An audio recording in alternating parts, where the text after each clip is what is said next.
मुगल वंश की स्थापना बाबर ने किया। बाबर भारत में नहीं रहना चाहता था, पर परिस्थितियां उसे भारत में रहने के लिए विवश कर दी।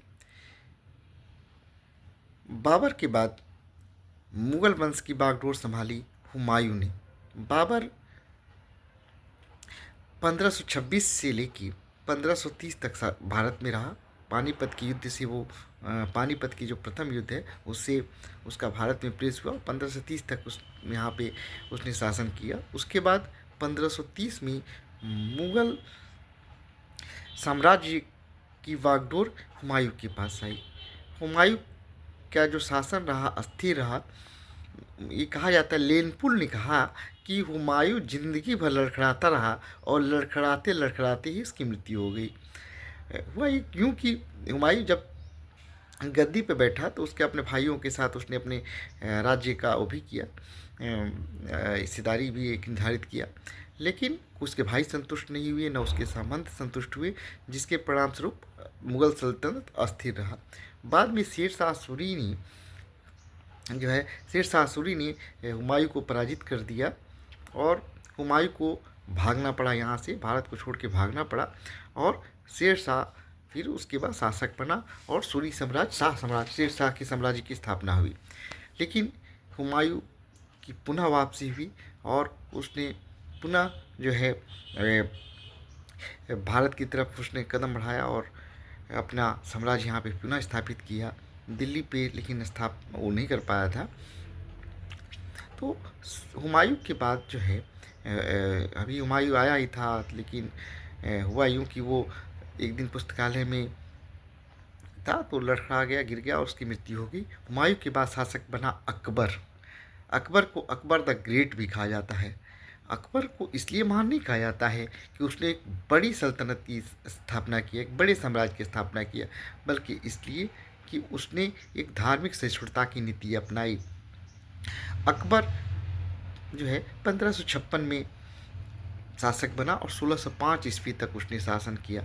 उसने संपूर्ण भारत में हर दिशा में उसने किया और पूरे भारत को उसने अपने आधिपत्य में ले लिया।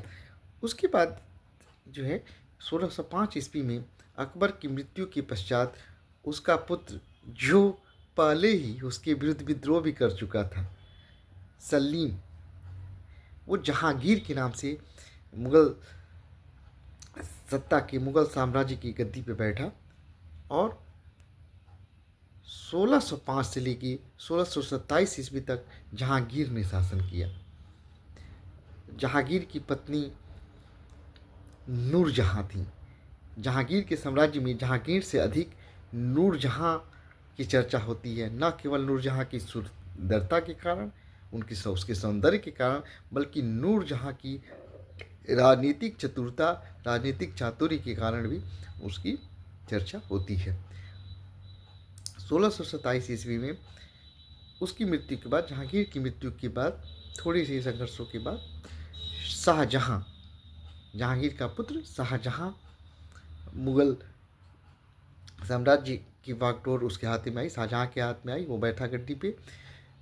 शाहजहां ने लगभग 30 वर्षों तक शासन किया और 1658 तक, आप मान लीजिए 1658 तक वो रहा। लेकिन बाद में उसी के समय उत्तराधिकार का युद्ध छिड़ गया और उत्तराधिकार के युद्ध में शाहजहां के चारों पुत्रों में गंभीर संघर्ष हुआ, बहुत ज़बरदस्त संघर्ष हुआ, जिसमें शाहजहां क्या चाहता था? शाहजहां चाहता था कि जो उसका राज्य है, उसका उत्तराधिकारी, शाहजहां चाहता था कि उसका उत्तराधिकारी दारा शिकोह बने, उसका बड़ा पुत्र दारा शिकोह बने। लेकिन दारा शिकोह की धार्मिक सहिष्णु होने के कारण उसके जो सामंत थे वो उसके सामंत थे, जो मुगलकालीन जो सामंत थे शाहजहां के, वो बहुत नाखुश रहा करते थे। और साथ ही औरंगजेब एक चतुर कूटनीतिज्ञ था, जिसने अपने चातुर्य के से और अपने कुशल कूटनीति के सहारे उसने जो है इस पे उत्तराधिकार के युद्ध में मुगल सल्तनत की गद्दी पे अधिकार कर लिया। आप मेरी वीडियो देख सकते हैं, जिसमें मैंने उत्तराधिकार के युद्ध पे मेरे 2 वीडियो बनाए हैं, जिसमें मैंने उत्तराधिकार के युद्ध का पूरा वर्णन किया है।